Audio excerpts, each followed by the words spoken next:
MLS Aces, episode 180. I hate all of you. This is your host, Tom Sweezy. This is our MLS Aces MLS 2021 season Western Conference preview. The MLS season is right around the corner, guys. I know we're excited. We got some CCL that's been happening the past few days. Right now, I almost said Colorado crew, the Columbus crew, they're beating up on Real Esteli in CCL. We're killing it. Again, I'm your host, Tom Sweezy. This is usually one of our most listened to podcasts and everything, so I'm going to give a nice introduction to everyone. The man next to me up top in the boxes, if you guys are watching this on Twitch or YouTube live or afterwards, is Jason Vivang, our resident Chicago Fire fan. Jason, how are you? I'm doing well, honestly. I got my first COVID shot, so that's pretty exciting. Okay. Big news over here. But now I got to wait a while to get the second. And my arm's a bit sore. So, but besides that, we're good. Yeah. Down below Jason, we have our one resident Western Conference team fan, right? Yeah, I said that right. Vaughn Coleman. Vaughn, how are you?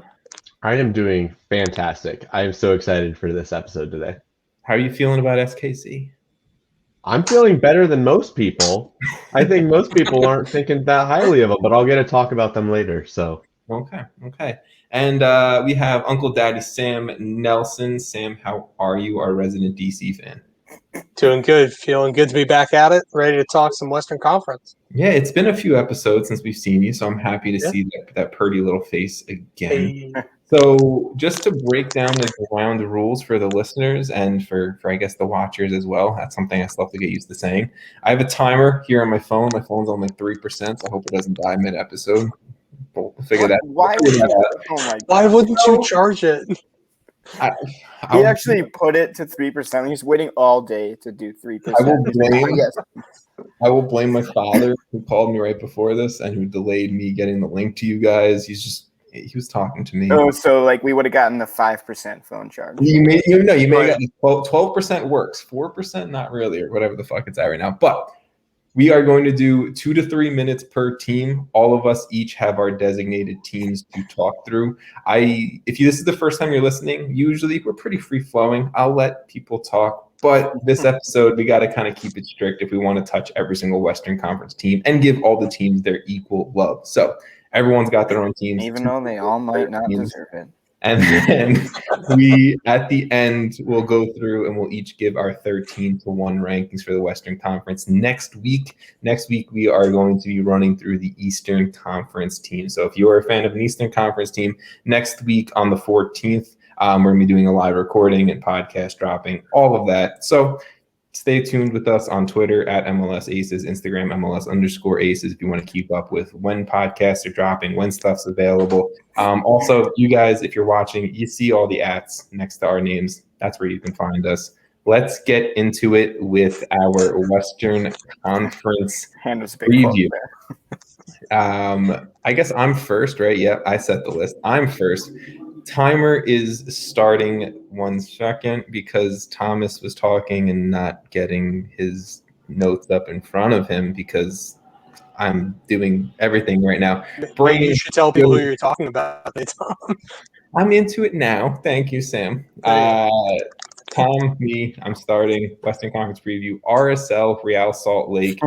Timer starting now.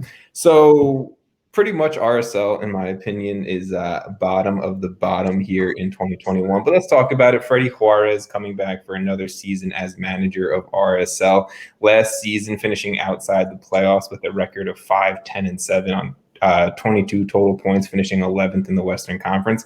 Not a great season last year for RSL, and 2021's not really looking to be that much better, in my opinion. Some key additions: Bobby Wood, Anderson Julio, Rubio Rubin, all coming into the squad. RSL losing the likes of Corey Baird, Kyle Beckerman to retirement, Giuseppe Rossi, Sam Johnson, Nedum Anua, all guys leaving the squad. So what can we really expect or look forward to RSL in 2021? What is Bobby Wood going to do? Vaughn, I know you and I have a little bit of a bet here that we can touch on afterwards, but Bobby Wood is the obviously biggest name to U.S. men's national team fans coming into this season. What is he going to do? Is he going to be a guy coming in the summer, is he going to be able to score 10 goals? Is he going to score 2 goals? It's really going to, I think, shape how this team plays as well. Is it going to be one man up top? Is Rubio Rubin or Douglas Martinez playing next to him? Can Albert Rusnak, who I think is probably the overall star of this team, can he bounce back after what was a poor 2020? Aaron Herrera, we just saw him have a pretty, okay, I guess, crashing out of Olympic qualifying. He's had a lot of interest around him from overseas. Is he going to be on the team the entire season? Justin Glad, a guy who has all the potential in the world, was one of the guys who probably had the best Olympic qualifying tournament outside of maybe a Sam Vines or a Jackson Ewell. Can he be that rock on the back line for an entire 2021 season? I don't know. We'll see. I'm not too confident because he always usually falls off towards the end of a season. And then in net, David Ochoa. We know the potential there. We know the talent there. Let's get him starting in net for an entire season and see if at least the youngsters can do well, right? RSL, my plan for you in 2021, let's let the youngsters play. Let's let the youngsters produce, get some academy guys into lineups, and get some of the guys like a Herrera, an Ochoa, a Glad. Let's get them playing well so where you guys can sell them, whether it's this year, 2 years, 3 years down the line, for some cash, because that's really where you're at, especially with the old overarching ownership group. We don't know where that is. So that is my 2.5 minutes on RSL. Do you guys have any RSL takes?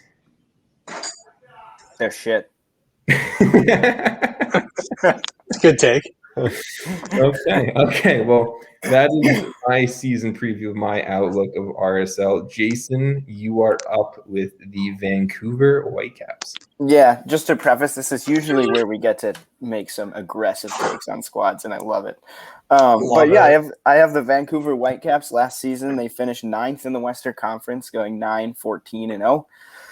For 27 points, and they had a negative 17 goal differential, so not very good. Marc Dos Santos is going into his 3rd season. So really this rebuild that they started a couple seasons ago, we better see the payoff this year, right? Otherwise, we might be in some big trouble here in Vancouver. They lost Freddie Montero, David Milinkovic, and Evan Bush, and then some key signings that they made is it Caio? I don't know. Caio Alexander, Bruno Gaspar, and Daibar Saicedo. Really, like some of the guys that they do have that are key for this year. Lucas Cavallini, obviously, is one of their biggest names probably on the team. Ali Adnan and Bruno Gaspar. So for me, like the breakout player this year will be one of their new signings, and I think that will be Daibar Caicedo, or whatever you say his name. This will be his first season with the Whitecaps, but I really like that he can play on either wing, and so he'll most likely be opposite Christian de Jong, and I think both of them can really create a huge counterattacking presence in Vancouver, really being able to feed Cavallini all season, which really I'm hoping for Cavallini, who really found his form towards the end of last year with 6 goals in his last 13 appearances. And then recently, I think he had a hat trick with Canada against, I don't know, shit team, but still, hey, getting the ball in the back of the net is huge for a guy like him.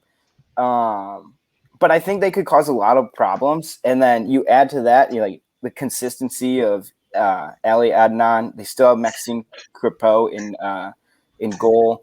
There's a couple young players that I like, and Theo Bair, who I think could really come off the bench and supply some good attacking talent. And then Michael Baldissimo, a lot of people are high on, who has played a decent amount and could slot in somewhere in the midfield and help kind of bolster that whole team.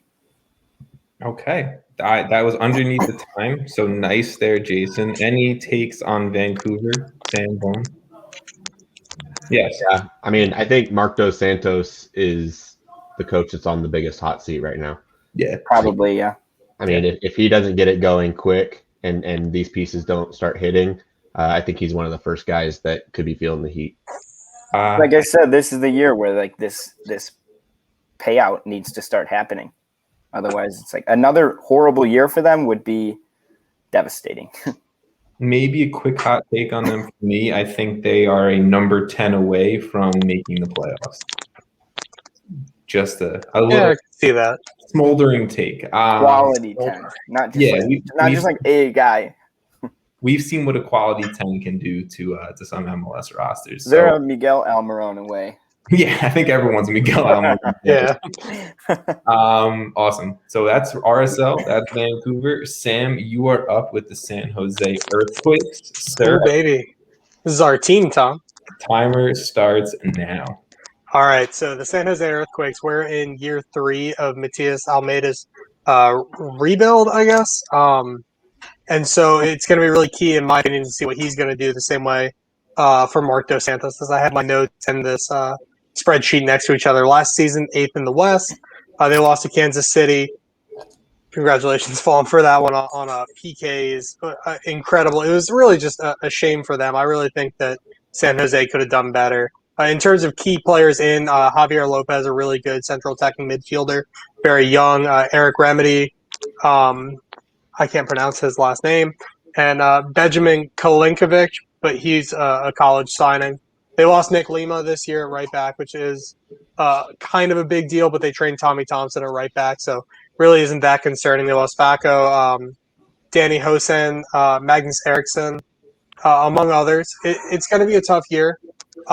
Jackson Ewell, I think, is going to be really key to this team this year. This is his year, especially after, like we all said before, how he played at the Olympic qualifying. After missing the Olympics, he hit a couple bangers, did really well, and I think he's ready to become a top midfielder and have the other guys really come at him this year and hold it down. In terms of big additions, like I said, Eric Remedy, $500K in allocation money. They probably just used the $500K they got for Nick Lima and decided to use it in a position that they really needed, a second central defensive midfielder, a guy who's a little bit older and could really teach Jackson Ewell. They lost Magnus Eriksson up front, which I think is a bigger deal than it might seem. He was a really good central attacking midfielder, but he was an aging player, and so I kind of understand. He was 31 years old. But then they brought in Javier Lopez from Team Mexico. Chivas. Yeah. Chivas. Yep, they brought him in from Chivas. America, a really good young player. He's like 19 years old. I meant to write down his age and I didn't. And that's a really big signing for Almeida, and I really enjoy seeing that. He can play in the middle and completely replace Eriksson as a whole, which I think he will, but he can also play on the wings. And we also have Chris Wando up front. If you're not on board with him yet, just get off my back. I love Chris Wondolowski. I think he's going to have another good year on him, but he's going to back up Cade Cowell. 17 years old. He's going to really need to put the team on his back this year because I really think Almeida is going to expect a lot from him up front. Also, JT Marcinkowski's in net, and that, we saw how he looked. Goalie takes, Tom. I see your smile. JT Marcinkowski looked really good at the Olympic qualifying, and I expect a really good season from him after putting out Vega last year. And honestly, will San Jose make the playoffs? Probably, but it will be one of those last couple spots. And great coach. Oh, shit. And Tommy Thompson's going to have a really good season this year, I'm telling you. I don't care what position he's playing. He's going to have a good season. You are a big Tommy guy. Of course you I'm a big Tommy Thompson guy. The only player, two things, Sam. One, I want to correct you on La Chofis, Javier Lopez. He is 26 years old. So wait, what? Yes. I wrote that down completely wrong. Just correcting you for the listeners' sake. I appreciate that. And two, Christian Espinoza, I think he is a dude I have my eyes on heading into San Jose season. Yeah. Dude can create. Let's just get the ball in the back of the net, Christian. Jason, Vaughn, any San Jose takes before we move on? No. All good. All good.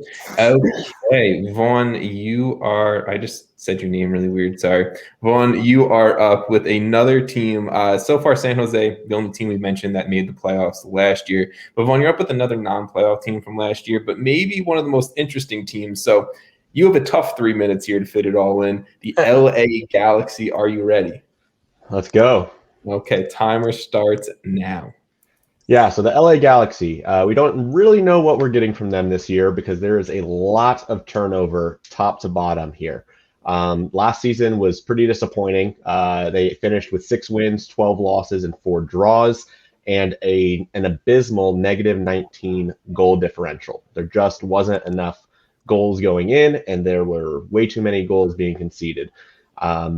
We know the pivot person here, and that's got to be Chicharito. Chicharito had 2 league goals in 2020. I think he's the highest paid player in the league right now, or he's up there. He is going to need way more output, and it really comes down to whether or not Greg Vanney can instill some of what he did in TFC in the Galaxy and how quickly he can make that happen. There are just a lot of changes for this lineup. The big losses, I guess we can start there. Christian Pavone, don't expect him back. I wouldn't want to see him in MLS anyways. But that's obviously the biggest loss is Christian Pavone. They got guys like Rolf Felcher, Joe Corona, Perry Kitchen, David Bingham. I mean, starters that are just not there. Now, there have been some guys that have been brought in, including this week, Kevin Cabral. He's probably the one that I've got my eye on. They went big for him. I think it was $5 million that was spent, and they also sent a good chunk of allocation money to, I think, Cincinnati. I don't know how they got involved. Discovery rights, man. Come on. Yeah, but that was a lot. That was a lot. But anywho, Kevin Cabral and Samuel Grandsir, they're going to have to get involved on the wings to make this team click and to feed the ball into Chicharito. Other guys that you need a big season from, you probably need Jonathan Bond in net. I think that's going to be one of the biggest pieces to help the defense, both to organize the back line and just to keep the ball out of the back of the net. If they can get that -19 down to close to 0, this is a playoff team again. If not, they're going to miss the playoffs for the 3rd time in 4 years. I think they're still going to end up missing the playoffs because I think it's going to really take time for the Galaxy to pick up Vanney's system and to bring all these pieces together. It's going to be a project. It's going to be a work in progress. And what's the ceiling for this team? The ceiling is probably making the playoffs. Being a big competitor in the league, I just don't see the Galaxy competing for any trophies yet. Okay, and that was impressive with 20 seconds left on the clock. Very nice there, Vaughn. The only thing that I want to quickly say is a healthy Jonah Dos Santos and a hot Sebastian Lletget coming into the season could be dangerous for opposing midfields. Sam, Jason, anything you guys want to touch on for the Galaxy? Gotta trust Vanney.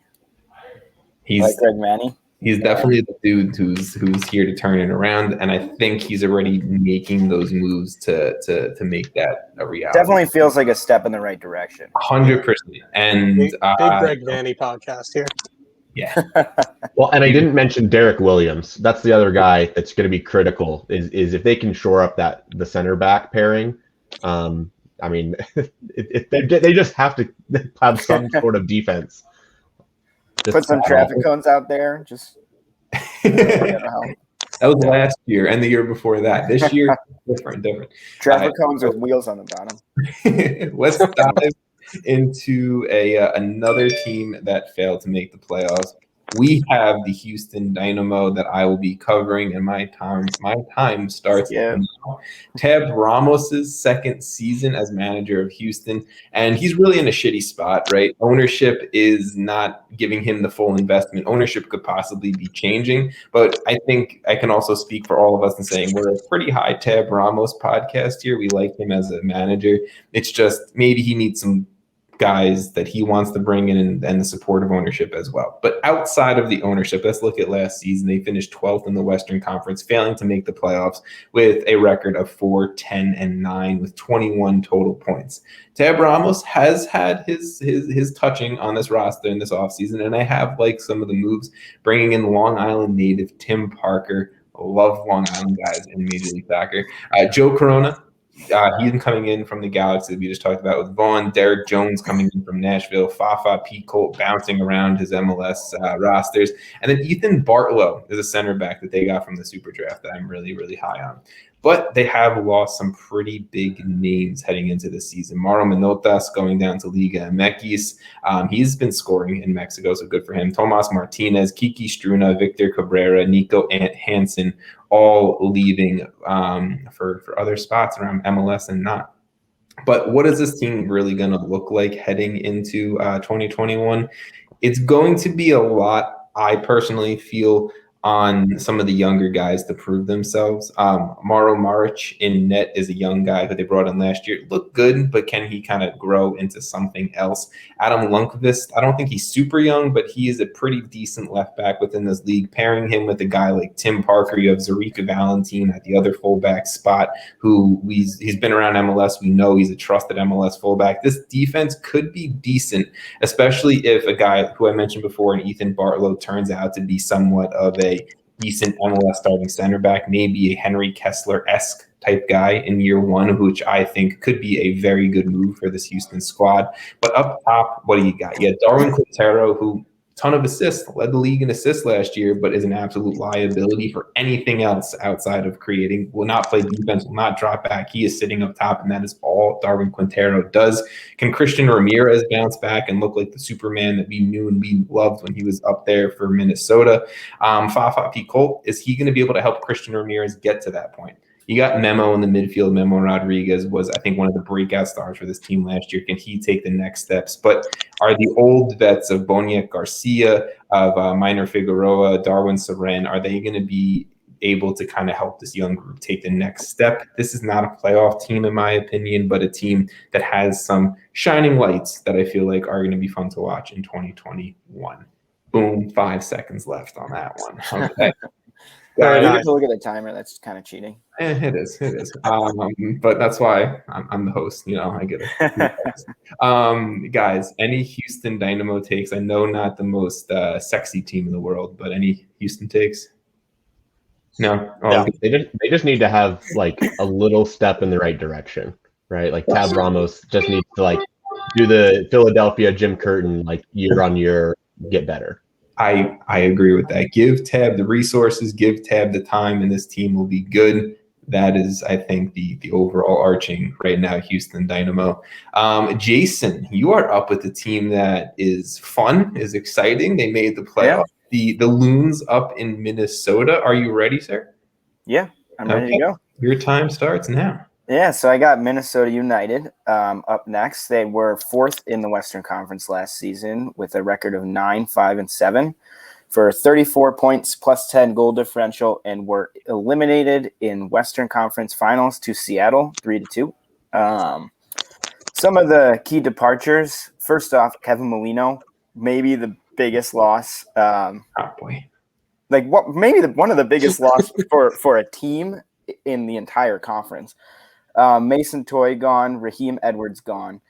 But they signed some people, not necessarily to exactly fill those roles, but they got Will Trapp in there, Juan Agudelo, and Yuka Raitala.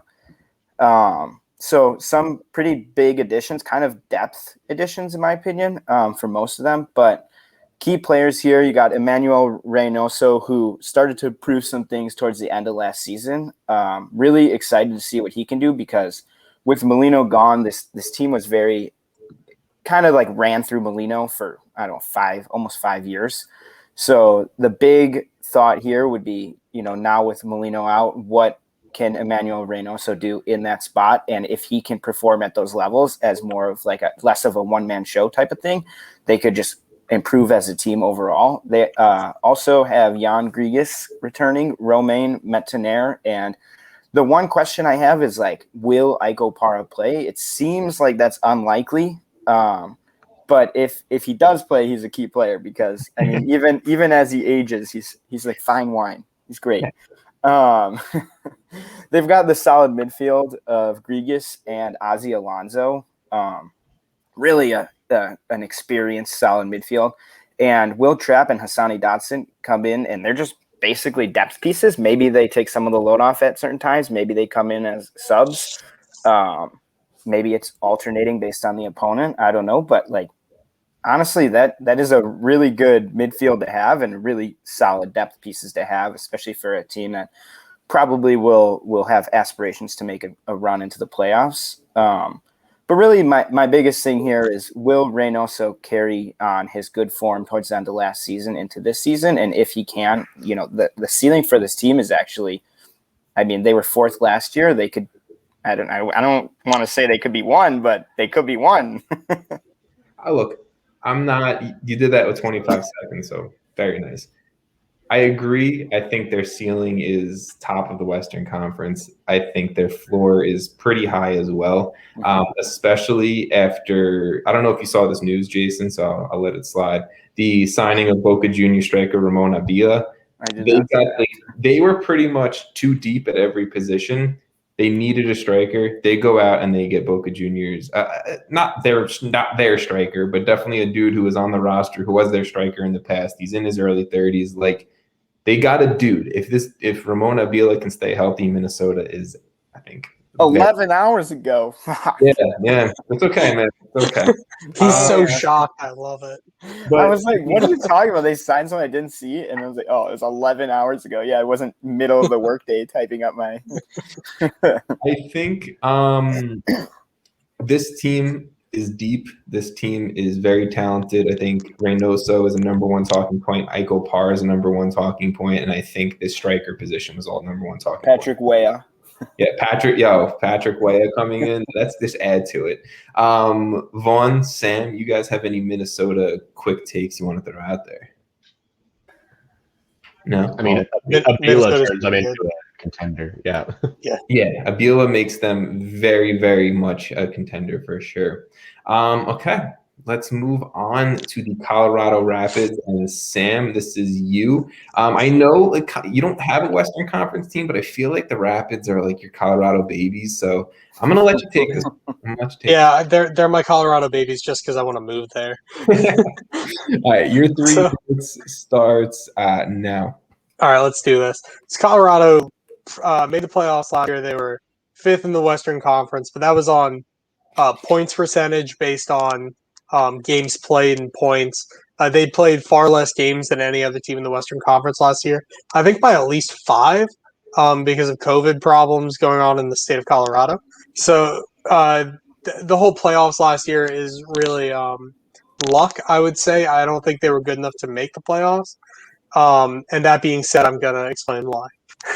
I have to pull back up my notes. Here we go. Yeah. A true season from Robin Fraser this year as head coach is going to be really good for Colorado. He has a 50% winning record since August of 2019. So that's not take that as crazy, but that's a really good thing to see up front. He's won, MLS Cup as an assistant coach. He's won it as a player, and now he has time to figure it out as a head coach with another year with Colorado, a full season, full preseason that is not interrupted by COVID, and I think that's a really big deal. They also added Michael Barrios in the offseason. I think that's a huge, huge play for them. He's going to slot in as a starter right wing. And there's going to be a lot of help on the wings that they have not had on the right side. Jonathan Lewis plays on the left. It's great. And I think that this is really going to help them up front. So Colorado has a lot of this talent that MLS fans, especially us, but everyone else kind of knows. These names we talk about a lot. Sam Vines at left back, Jonathan Lewis at left wing, Kellen Acosta, Austin Trusty, guys like this. This is a really big thing. And so these names have kind of built in this back line that I truly believe is a good MLS back line of Sam Vines, Austin Trusty, Lalas Abubakar, and Keegan Rosenberry at right back. That is a really good back line of young talent who's early 20s now, and Sam Vines is 19. That understands how MLS works, understands how to play it, and have just gotten bigger and better. But they've all been playing since their youth academy days in MLS, and they've all kind of come together. Now, Colorado also has a couple mainstays like Stephen Beitashour, Drew Moore as backups at that back line, and I think that's a really big deal because Colorado does not have depth. They have no depth at all, except for at right back. It's truly incredible. They have a couple guys, but really it's kind of embarrassing when you look at their roster. They have 3 goalkeepers and then 1 left back and 1 right winger. It's really sad. And so that's going to be hard. This is also going to be Cole Bassett's year. I really have to talk about Cole Bassett. as a young man who's going to step up his intensity up front. And he's got to do it for the Rapids this year. I think last year was just a little bit of what we're going to see this year in a full season, especially with Barrios on the right, Lewis on the left, and then a little bit of Rubio up front. I don't know. Did I just lose my time? You did. I cut it. It's all right. Whatever. I have a lot of points left, but Colorado's fine. They'll be fine. They won't make the playoffs, but they're fine. Well, quickly, Colorado to me is a poor man's Minnesota, if that makes sense. They're not. I wouldn't even say that. I think it's defensive team. I think their depth at some midfield spots, but they were a striker away. Minnesota obviously got their striker. Yeah. I think Colorado, I like Diego Rubio. He's not coming from Boca Juniors, right? Diego Rubio is a Chilean international striker, but he's not that level that I think Colorado needs to be over the top. But Jason, Vaughn, you guys have any Colorado takes? I feel they are better than. Honestly, Sam, you told me that it seemed like a fluke. Basically, you led that they made the playoffs, and you don't think they're. That's my goal. I know. No, but then you straight up gave me so many reasons on why they should be. Yeah. Colorado. The point.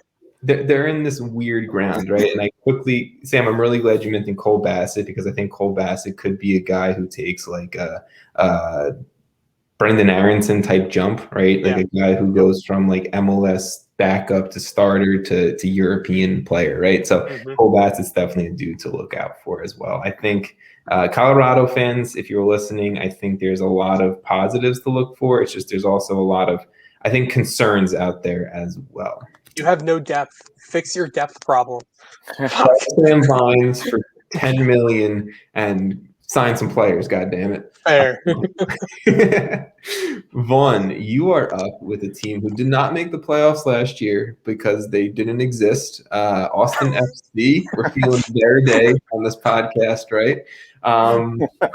Good. It was really good. Okay. Yeah. Your time starts now. All right. Yeah. I mean, there's a lot to like about the way that Austin's gone about starting their franchise. It's going to be the birth of one of the most interesting rivalries this league has ever seen. I think the Columbus-Austin FC rivalry is something to look forward to. They have one of the best owners in the league in Matthew McConaughey and one of the worst in Anthony Precourt. So, I think there's this little thing in the back of a lot of MLS purists' minds that don't really want this team to succeed, but I think they're going to come out of the gate pretty hot. On the expansion team spectrum, right? Like from LAFC to Nashville in the middle to FC Cincinnati, I think they're going to be in that like a little bit closer to the Nashville. They're not going to be LAFC good. We'll see where they land.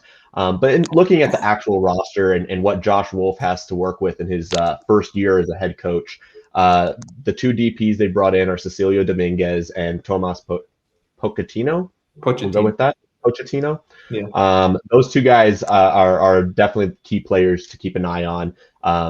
How successful they are in MLS, how quickly they can mesh and find ways to get onto the score sheet is going to dictate how well Austin can do.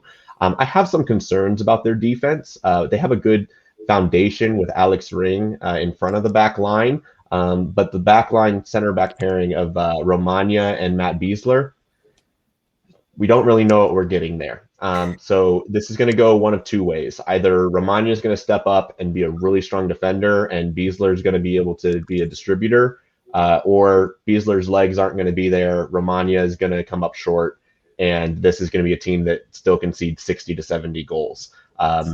That's my concern with this team, is it really comes down to whether or not they're leaky. And where Nashville was successful as an expansion team was that they were able to sit back, be defensive, and get you going the other direction. And I don't know that Austin is built the same way to do that. But they have a lot of really interesting pieces, MLS veterans, such as Alex Ring, Nick Lima, Ben Sweat, that they've built the team around. So they have good character pieces. And for this first year, hey, just go out, open this new stadium, make it tough on some opponents. This team's ceiling, they could make the playoffs. I don't think they're going to be like a contender, and we shouldn't expect that from an expansion team. But I think going into this year, they're playing with house money. Go out there, Josh Wolf, try to instill a style and a culture, and let's see if this expansion team can also bring to the storied culture of the Texas teams too. I'm looking forward to those rivalries as well. All right. I mean, that was pretty good. There you go, Tom. There you go. Oh, Tom, no. Jason, Sam, you guys have any Austin FC takes before I say something? No. In Alex Ring, you gotta trust. Alex Ring is a top midfielder in this league. Whether you have him playing at a 6 or an 8, I think he's way better at a 6. But my concern about Austin is how much time is it going to take for these guys coming into Major League Soccer to adjust, to play their style, and to be impactful, whether it's a Dominguez, a Pochettino, a Rodney Redis, whatever it may be. These guys are talented. We've seen them play in South America and do well. Now, come to Major League Soccer, how long is it going to take you to adjust? That's really my concern with Austin. But I like where things are going. I want to see Josh Wolf succeed. That's really what I have to say there about Austin. Okay, let's stay in Dallas, and I am up with FC Dallas, and let me just get over to that tab in my notes. Stay in Texas, you meant. Yeah. Yes, we're staying in Texas. You know what I meant. I'm trying to get a time ready, swap my I'm notes. here to just correct you so everyone knows you made a mistake. Thanks, Jason. Yeah, you're welcome. All right, FC Dallas, my time starts now. FC Dallas, everyone knows is kind of like if you listen, it's kind of like my secret love in the Western Conference. I don't know why I like them so much. I always pick them to do well. It's the youth prospects. I always pick them to do well. But Luchi Gonzalez and his awesome sweater vest is coming back for another season. Last year, they finished 6th in the West. They lost to the Timbers in the first round of the playoffs. They went 9, 6, and 7 on 34 points. Dallas is always around. Dallas is always around that playoff picture. They'll beat you 4-0 one week, and they'll lose 2-0 the next week. It's just what Dallas does. But another thing Dallas does is they produce a lot of young talent. Obviously, Reggie Cannon, 2 years ago? Brian Reynolds this past offseason. Which young fullback steps up to take over the Brian Reynolds train? To me, it could be John Nelson. It could be Eddie Manjuma. It's just really kind of who does better because, look, Ryan Hollingshead will just swap and play the other fullback position too. So there's a lot of young pieces here that I feel like could be well. There's a lot of MLS veterans in Ryan Hollingshead, like I just said, Matt Hedges, Jimmy Moore. There's those pieces there for just Dallas to kind of fall back on a little bit. But it's really going to be who was not playing well last year, who can kind of step up in 2021 and take over the reins. Tanner Tessman, we see what he did in Olympic qualifying. We see what he did all of last year. The dude exploded onto the scene, and I think 2021 could be a year where if he plays well enough, European clubs will come calling for Tanner Tessman because he is that good. Then you look at a guy like Paxton Pomykal. Is he going to be around? He's in the Aiko Para type role where he's dealing with a long-term injury, but he is so impactful when he's on the field. Thankfully for Dallas, Pomykal is probably going to be playing more of the second half of the year where it looks like Opara is out for the entire year. So if Paxton Pomykal is healthy for a late playoff push or in the late playoff run, I think Dallas could be super dangerous, whether you have Pomykal playing at the 10, at the wing, whatever, because when he is on the field, attention is drawn to him. The striker problem is another huge problem for Dallas because of the amount of players you have. Franco Jara coming in from Pachuca last year, Ricardo Pepi being a teenage phenom, and Jesus Ferrara. Does Luchi Gonzalez see Ferrara as a striker? No, but he's playing him on the wing, not as effective on the wing. Ricardo Pepi, can he turn into an MLS quality striker? I think he can, just not this year. And then Franco Jara, you pay big money to get him over from Liga MX. The guy needs to be able to score. Like, that's it. The guy needs to do what he did more than last year, and I'll give him more than a BS COVID-filled season to allow him to adjust. But there's players on this team that need to step up. There's players on this team youth-wise that need to take the next steps forward, and I think it could be all meshed together for a pretty solid 2021 for all of that to happen. And I got 1 second. There we go. Okay. That was a long second. Yeah, it was more right? like 2-3. Sorry, whatever. FC Dallas takes, guys. I feel like I missed the player or two to talk about, but what'd you guys think? All good. All good. Okay. Who's up next? While I They'll be get fine. they'll be I more. will roll on here. Oh, you got the Lefka. Yeah, Right. so, well, FC Dallas may be Tom's secret love in the Western Conference. This is Tom's very non-secret love in the Western Conference in LAFC. Last season they finished 7th in the Western Conference, 9-8-5, 32 points. Still positive goal differential, +8. They were eliminated in round 1 by Seattle, 3-1, but they also were eliminated in the final of CONCACAF Champions League by Tigres, 2-1. Pretty unfortunate for MLS fans. They lost some attacking talent up here in Brian Rodriguez and Bradley Wright Phillips.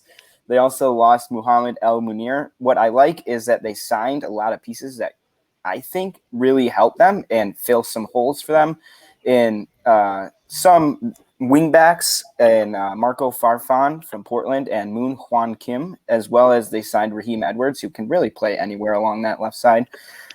So whether you're putting him at wingback or whether you're putting him in the attack probably not starting, but that's really good for them. They also got Corey Baird, which I've always loved Corey Baird, and he won Rookie of the Year way back in 2018. And I think by all of our standards, he's definitely not lived up to what we thought he could be. But right now he's about to play with the two best players he's ever played with, in Carlos Vela and Diego Rossi, who obviously are their main key players.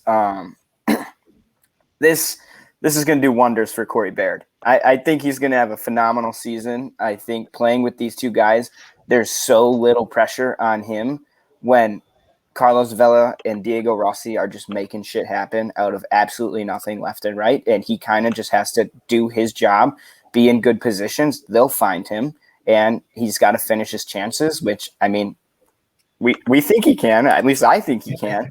But I think the LAFC were pretty impacted by, the weird COVID year. And it's good to note that this year will be as normal as we can, I guess, as close to normal, with limited fans. But obviously they dealt with some injuries in Vela, and Rossi had some injuries towards the playoffs. But these guys are back healthy, and the additions of Moon Hwan Kim, Raheem Edwards, Marco Farfan, this is really helping them because those left back, right back spots were pretty weak for LAFC. And the defense, Eddie Segura and Jesus Murillo are solid center backs. And I think that that center back pairing is a solid basis. And then adding these wing backs that whoever they do play, I think is a huge update to their defense. Upgrade. That's the word. Upgrade to their defense that will just, like, we know the attacking talent's there. We obviously know that with those guys, there's no fear of not getting enough goals, but the defense is going to be way better. There you go. Perfect timing. Okay. Nice. Tom, you have another team to love, and they're going to be great. You know what? I was going to say something. Sam, Vaughn, do you guys want to go first before I jump into my love? No, I would love to hear what you have to say about your favorite team. I have a hot take, though. Gimme. My hot take is that LAFC is going to break their own record for most points in a season. Yes. Yeah. Well, LAFC they are perfectly built for a supporter shield run this year, because the amount of pieces they're going to lose to international duty isn't much. They're deep in talent at every position, and I think their biggest question mark is goalkeeper. And hopefully, maybe we see Kenneth Vermeer be the dude that we all expected him to come in to be last year. Pablo Siniega, I'm not off on him. He's very young. I think he could be a pretty good goalkeeper down the line, but they're just stacked. Like this midfield of Mark Anthony Kaye, Edward Atuesta, Latif Blessing is just awesome. Latif Blessing doesn't have to go spot and play right back this season because now they actually have depth at the right back position. LAFC is going to be a top 2 team in the league this year. And Vaughn, I agree. I think they could definitely go out and be a record-breaking team because when you got a healthy Carlos Vela, you're bringing in Diego Rossi, who's the Golden Boot leader, good shit happens. That's pretty much that. Okay. Sam, I gave you the Rapids because they're your Colorado babies, but you also have some Seattle babies. Yeah, I have a lot of love for Seattle. So how many babies do you have? One. I just have one, and she's in a bad mood. So. Oh. All right, Seattle Sounders, you are up, Sam. Let's try to steer me positive about the Sounders because I'm not too Oh, you're not positive? Okay. No. Go. All right. Yeah. All right, so Brian Schmetzer is bringing the boys back again, second in the Western Conference last season. Boston MLS Cup to Columbus. There were some flukes going on in there for Seattle, but overall Columbus was the better team, and I think that was just a fair result. 11-5-6 last season, 39 points. In terms of key ins, so I want to start with the key ins. To be positive, Kellen Rowe, Freddie Montero, and Spencer Ritchie. In terms of the key outs, let's go through this. Roman Torres is out. Jordan Morris is out indefinitely until August at least. Jovan Jones, Gustav Svensson is gone, which is a huge loss, and Kelvin Leerdam is out as well. In all honesty, Seattle lost a lot. Seattle has also never missed the playoffs since they joined MLS, and I think that's a really big cultural aspect for Seattle. I was listening to Stephen Fry talk the other day. He's like, we've never lost or missed the playoffs. We can't miss the playoffs. How shitty would that be? And I went, that's right. That's right, because Seattle won't miss the playoffs. Sending J-Mo to England and getting injured was really bad for them. And they'll get him back in August if they're lucky, because there's no way that Swansea buys him now. There's just no way. I don't see it. He's back already. Yeah, so he's back already, but like they still technically have the option to buy. Okay. But I think a bigger loss in terms of all season is they lost Gustav Svensson, who was a really good central midfielder, good box-to-box guy, and he was able to hold it down, and he could come off the bench and just do wonders for that team. And he can move the ball between that defense and the forwards really well. And I think that's a big loss that they did not pick up someone new in the offseason. I think that's a problem.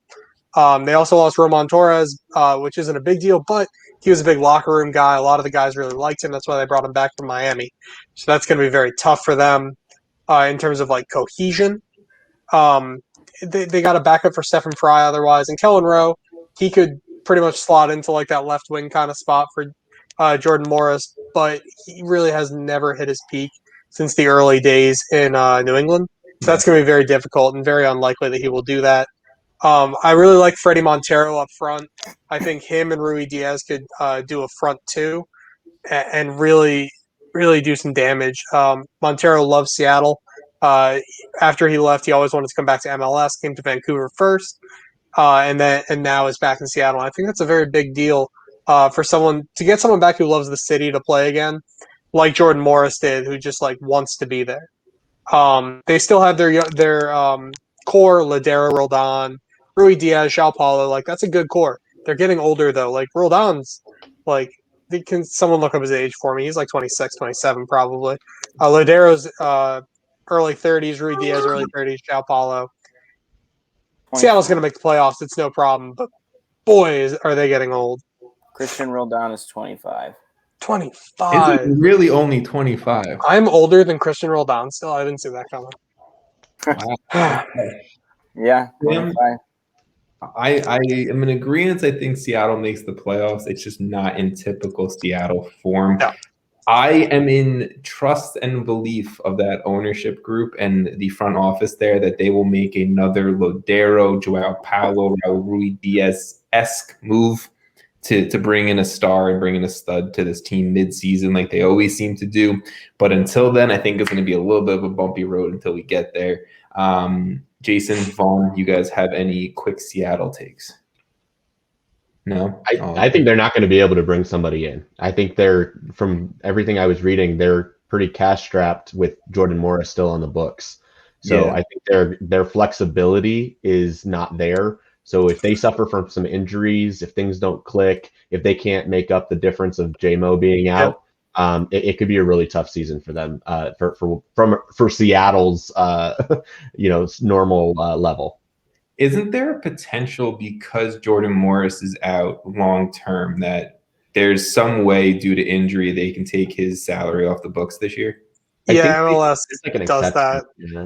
Yeah, they have like long-term IR that but he has to be off the books then for I think it's 6 or 7 months of the season, which he very well might be, and so they could do that. Yeah. If you rule Jordan Morris out for the year, you bring in a spot start this year saying, okay, Jordan isn't going to come back, or if he does come back, he's not going to be what Jordan Morris is.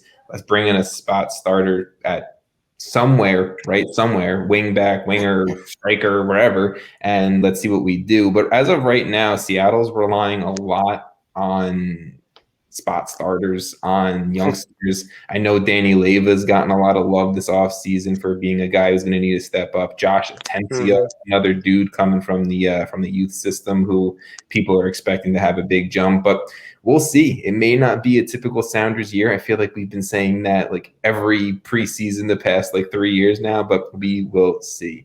Vaughn, wait, real quick. Even when Jordan Morris missed the playoff or missed the whole season with an ACL tear, Seattle made the playoffs fine. They just found someone else. So I just have this weird feeling Seattle will do that again. I saw an ad too in Seattle for people to donate their ACLs. I didn't know what that was about. He can have mine. I don't need to walk. Jordan, take mine. No, mine's probably not nearly as strong as his. Well, actually, it's probably stronger. Yeah, you're stronger.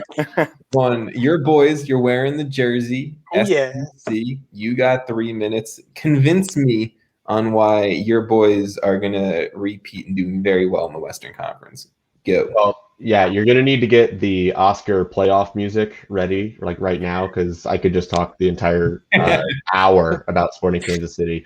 But yeah, I mean, they finished first in the Western Conference. I know that there's some arguments that, they played some weaker competition to get there. But at the end of the day, this team finished with 12 wins, 6 losses, and 3 draws.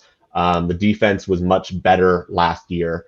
Yes, they got obliterated by Minnesota in the playoffs, 3-0. They ran into the buzzsaw that was Reynoso and Molino. But at the same point in time, this is a team that was missing 2 of their designated players in the playoffs. Alan Pulido was not there. Felipe Gutierrez was not there. Felipe Gutierrez is gone. He's no longer with the team.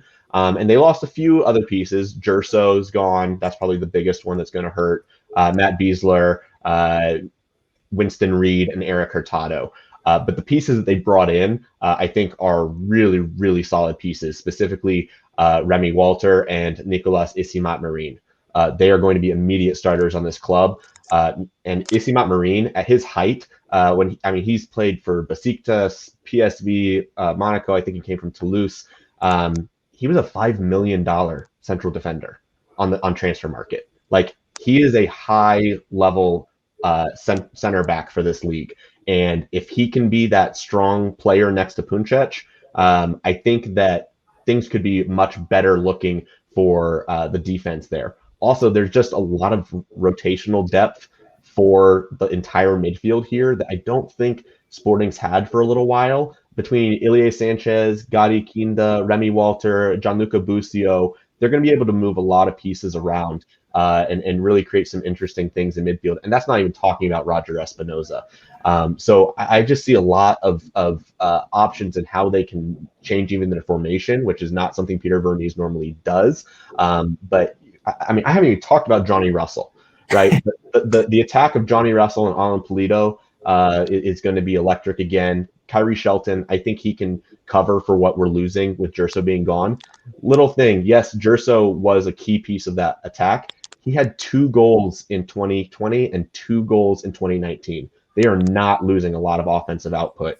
And Kyrie Shelton, he provided more than that. And I think getting him on the wing, where Peter Vermes has said he prefers to use him, is going to be a big, big plus. Also, in terms of depth, We saw Wilson Harris this preseason. He's already got 4 goals. That's a homegrown striker. So if Alan Pulido can't go, I think Wilson Harris is a piece of the puzzle that they didn't have in the past. And I haven't even talked about Busio really that much. Busio could take that next step in his career. And if he does, if he can be that next, we're talking about the Cole Bassett's, we're talking about the Brendan Aronsons.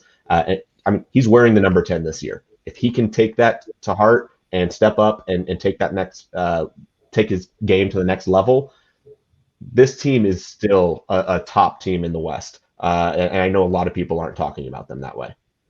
I gave you an extra 30 seconds there to talk about Busio because you needed to talk about Busio. I get it. I respect it.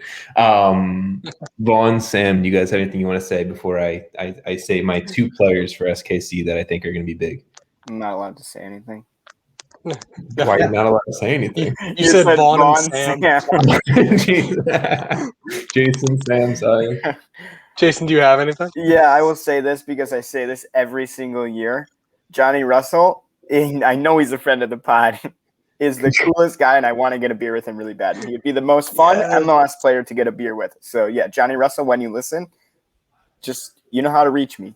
I want to see a best 11 of Jason's favorite players in MLS because it's Corey Baird, Johnny Russell, and then I just want to see the rest. Chicago Fire. Yeah, just the rest. Patrick Nyarko. Sam, do you have any SKC? That's a throwback. We're bringing him back. Yeah, I think this has to be Busio's breakout season. Yeah, and I'm really looking forward to it. Honestly, he's gonna be a big talent for the United States going forward. I'm pretty confident, and so this is his season.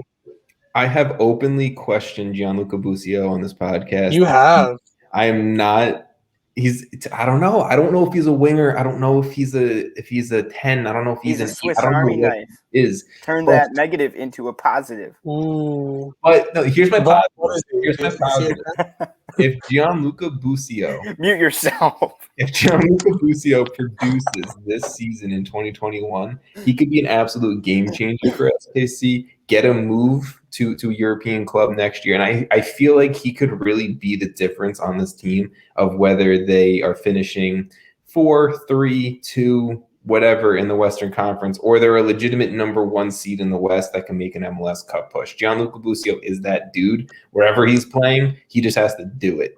And I really feel like that's big. And Vaughn, I'm really glad you brought up Wilson Harris. He was the 2020 USL Championship and Young Player of the Year. He's doing well in the preseason. I want to see this kid get minutes because especially Pulido may not be there with international duty. Also, we'll see. I don't know, but let's get Wilson Harris in the lineup because I'm a big fan of this kid.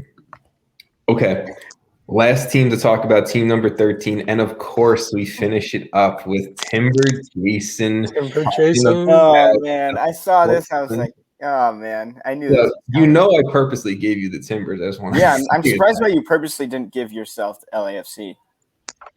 I don't know. It was all a ruse. Things don't add up there. 3 minutes, Portland Timbers. You ready? Do I only get 3 minutes? I'm just kidding. You get 2. Okay.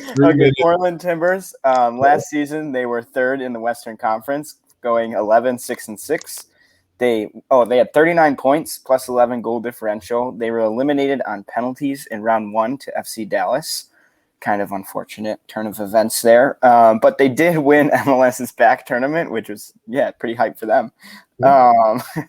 Some key departures, which I'll pair with their signings because they go quite well together. Jorge Villafana and Marco Farfan left while they brought in pretty much immediate replacements in Claudio Bravo and Jose Carlos Van Rankin. For some reason, they think that it's appropriate to have 0 depth at wingback. I don't know what they're thinking, but they're like, oh yeah, you guys leave. We'll just get 2 new guys, but you have no backups. If you get injured or leave, we're fucked. So they're really banking hard on their doctors here. Key players in Sebastian Blanco, Diego Valeri, obviously, Diego Chara. I put down Eric Williamson because, as we've already seen in some CONCACAF action, this guy is unreal, and he's just going to keep getting better, and he's already getting better. Imagine we had him for Olympic qualifying. Yeah, what Tom said. Obviously, he was necessary because that man is creative. really, I think the fullbacks are their biggest hole, and I guess they filled them, but they also lost two. So like, I don't understand it. Claudio Bravo is a pretty talented guy, young Argentinian player. So I think he can have a solid season. What worries me is even though he's over 23, I saw some rumors that he still might get taken to the Olympics for Argentina, which I don't know what Portland does if that happens. Like they go to a 3-back, maybe? I don't know. Like, It's Dome Show, baby. Come on. But I mean, Diego Valeri, I said with both Diegos, I wrote it down with both Diegos because Diego Chara and Diego Valeri are both turning 35. The key question is, what are they going to contribute and how high of a level can they continue? I mean, it already seems like they're going to be pretty good still. I don't know. Maybe they just don't age over there in Portland. They got youth water. And good doctors. It's all the weed out there. They do have Blanco and Nice Goda coming off knee injuries, so that's a little thing to look at. But with Eric Williamson and Jeremy Ebobisse, our young Americans that didn't get put into the Olympic team, they're going to be great. Honestly, like they're just going to keep playing meaningful minutes for Portland. They're going to get better and improve. And I think this team who was very solid last season is going to continue to be solid. I think, obviously, like I've said, their glaring hole is depth at their wingback position and fullbacks. And it kind of confused me why they didn't address that more clearly. They kind of did, but they also kind of didn't. So I think that it is telling, Jason, that the team you are most confident about speaking about is your favorite team. So congratulations. Okay. Second. I'll let it's fine. Fuck you. First. I'll let it. You know what? I'm going to go over there and be a doctor because they're going to need me. Vaughn, Sam, any Timbers takes before we get into our Western Conference rankings? No? I mean, all of their depth is at striker. I think they have the best striker depth in this entire league. Yeah. Nij Goda is like potentially third string, and he's a DP that has the potential to win Golden Boot. So you gotta fit them all in. They have a DP Polish U21 international, a Liga MX caliber striker, and a U.S. men's national team caliber striker, all just sitting there. But like you said, Jason, they're working with one left back and one right back. Very good. Those players are very good. Yeah. You know what? Felipe Mora can play right back. Don't worry about it. It's fine. It's fine. Everything's fine. We have given our 2 to 3-ish minute spiel on every single Western Conference team. Guys, did your research. I'm proud. Thank you for doing that. But now we got to give the listeners what they want, and that is rankings, because we love rankings, even though they mean nothing by week 4, right? But they mean everything when New England makes the playoffs. But we have Sam put Chicago Fire in last place. We have special like that, Sam. So that is why we do this. We are going to do this the same way we do it every single year. We are all going to go around. We are going to go myself, Jason, Sam, Vaughn. I guess we'll just do the boxes in my order that I see them. And we will each give 13, 12, 11, so on and so on. So are you guys ready? I think this first one we might all have similar. I also have like a ceiling and a floor for each team. So I'm just going to say it quickly as I do it. So just deal with it. But show off. My 13th team in the Western Conference, Real Salt Lake, floor, dead last, ceiling, fighting for a playoff spot. I don't know about that. Yes, ceiling, not last place. It's a high ceiling, honestly. I actually have someone different in 13th. I've got the Houston Dynamo. Okay. Man. We're already starting differently, unlike last year. Me, I say RSL. Okay, Vaughn. RSL. Okay. Yeah, dare to be different, boys. You can dare all you want. I will say that, Jason, I'm not too far off. In 12th place, I'm going with Houston again. Same thing. That ceiling, that high ceiling, like I'm looking way up at it. I can't touch it, is fighting for the playoffs. Floor is dead last in the Western Conference. But, Jason. RSL. Oh, show off. little swap. Sam. I actually have someone different. I have Austin in 12th. Oh, that hurt. Vaughn. I've got Houston. Houston. Okay. Nice. This is Vaughn, fun. stop copying me. Very 11. I have Mark Dos Santos' Vancouver Whitecaps. I think their ceiling is making the playoffs. I think Too low. their floor is dead last in the Western Conference. This could swing really big for Vancouver, in my opinion. You've literally had like half the conference swings on all of these teams so far. Just like Yeah, well, They could miss the playoffs or they could make the that is playoffs. ceiling and that is floor. 50% chance they either do it or they don't. If Vancouver wins a 10, watch out. Jason. 11th, I have Austin FC. Okay. Sam. I have Houston. Vaughn. And I have Austin FC. We haven't said this, but the West is really, really, really strong. And Yeah. so the reason I have Austin, like Austin would be like a for sure playoff team in the East, but I've got them all the way down in 11th in the West. Can I say 1 through 11 for the most part, I think are all potential of making playoffs in the Western Conference. I personally think Houston and RSL are just the two teams bouncing around at the bottom, but they're capable of doing more. But I think, like you said, Vaughn, that's a very good point that the West is very, very strong. Let's jump to 10, where I have interesting. I have Austin. Let's get weird. You guys are already interesting. with Austin bouncing around. I have Austin It's going to get interesting from my pick. I think. Outside the playoffs. Like making the playoff floor, I think fighting to avoid dead last. Yeah. But when I say make the playoffs, I mean like they're at 67. I project them either getting first or 13th, and maybe somewhere in between. I'm done with my ceilings. You guys do. Okay, second or 12th, somewhere in between there. Yeah. Thank you, Jason. What do we have? Tom's stressed. 10. Yeah, I think I give Tom too much shit sometimes. Jason 10. No. I have San Jose. Okay. That's interesting. Yeah. In 10th, I have Vancouver. And Vaughn. Vancouver. And obviously, guys, if you want to say anything more about why you have teams in certain spots, you can. We don't have to rush through. Oh, yes. So my thing is that Vancouver has a really and like a super high ceiling, but if they don't get that 10, Oh my God. Right here, Sam. Right here. It'll be If back Vancouver wasn't starting their season in Utah, I'd have them winning the league. But since they are, they're going to be last. Or they might be somewhere between. We don't know. You know what? I forgot I have this power. 9th. Didn't mute me, though. What up?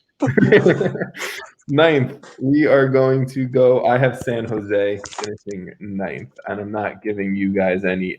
Jason, I didn't give you shit for picking San Jose. Oh, that's a good point. I thought you were Vaughn.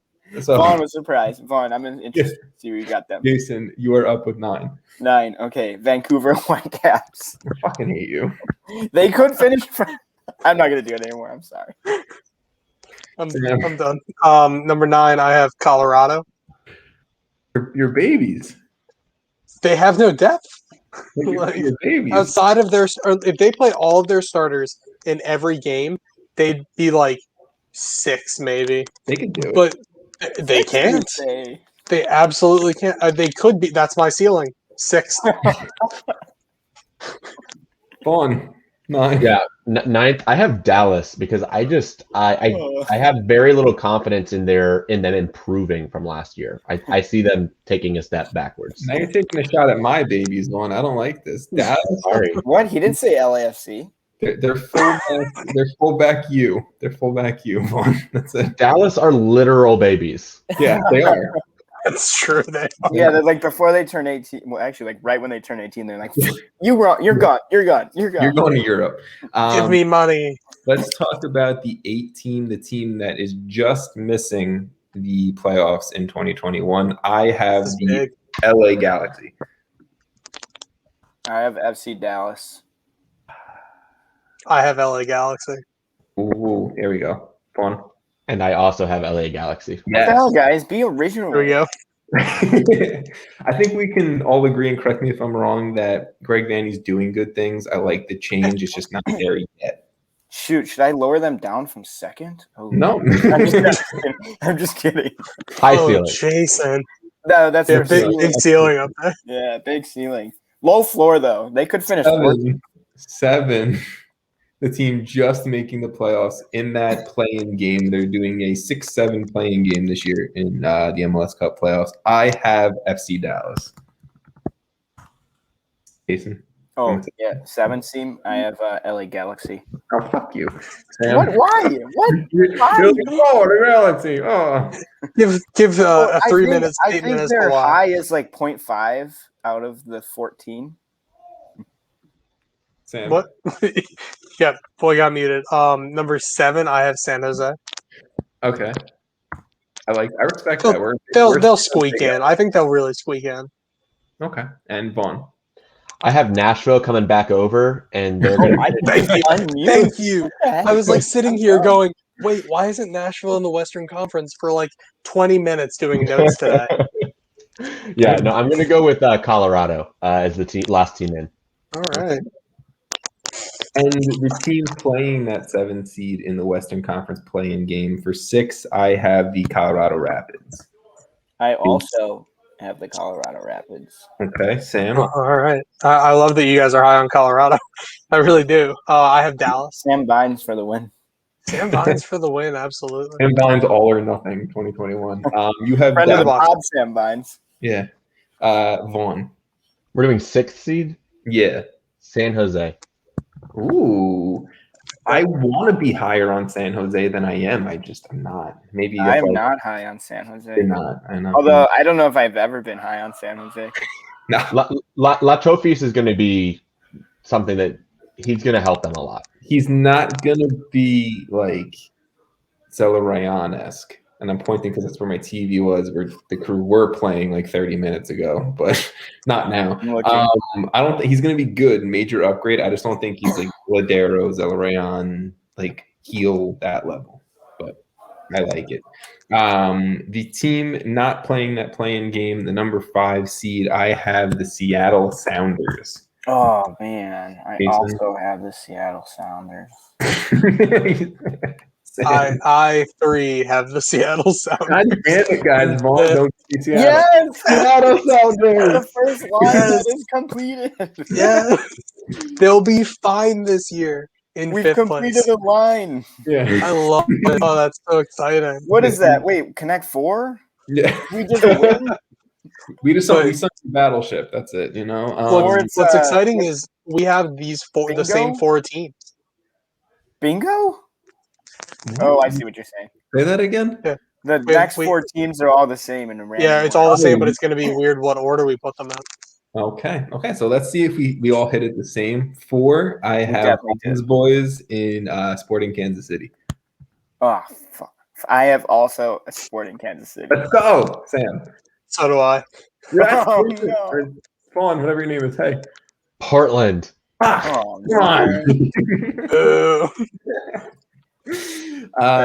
You know what? Vaughn, I was expecting you to pick SKC pretty high, so I can't fault you there. I would do the same. It's pretty high.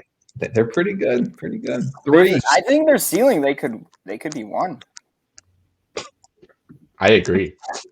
3. Oh, I can unmute. I can unmute you. 3. I know you can. I don't have that much power. Took me a second to realize it. I have the Portland Timbers finishing in that 3rd. Jason, I have Minnesota United. you stop it. Sam, I have the Portland Timbers. okay, and Vaughn. Sporting Kansas City. I wanted you to pick them. Gotta one. respect I really did. Man Sam, knows his limits, though. you and I have picked 5, 4, and 3 all the same, Sam. So let's keep it going. Yeah, well, you just wait for Minnesota to. At 2, I have Minnesota. I think I might be the one to ruin your perfect top line because I have LAFC at 2. Bye, Jason. It was really good knowing you, sir. Stop doing this. Just because I didn't put your team at 1. Sam, 2. I have Minnesota at 2. Vaughn. Anything can happen, guys. I moved Minnesota from 5th up to 2 today with Abila. Holy shit. Yes. 5th. That sounds about right. Striker was their biggest pull. Abdullah coming in, if he's healthy, game changer for It's gonna be Minnesota. massive. Absolutely massive. So Jason, you did ruin the perfect LAFC across the board. So you had to throw Timber Jason up in there. We see it. So myself, Sam, and Vaughn, we all have LAFC finishing 1. Jason, you have Portland finishing 1. Yeah. What I want to finish up by saying is, for me, Portland, Minnesota, LAFC, they're the top 3 in the Western Conference. If I had to pick a clear 3, Vaughn, I think your guys I disagree. Just under that in 4. But I mean, that's exactly how we all put it anyways. I'll just say Portland does not have their full group going into the season. 1. That doesn't matter. Don't worry. No, but it's Sebastian Blanco, right? Like, this was a team that came out hot, won MLS back tournament. Fair. Sebastian Blanco was playing at an MVP caliber level at that time. And he is not going to come back in and immediately be that. He's just not. You don't know? So, no, I know.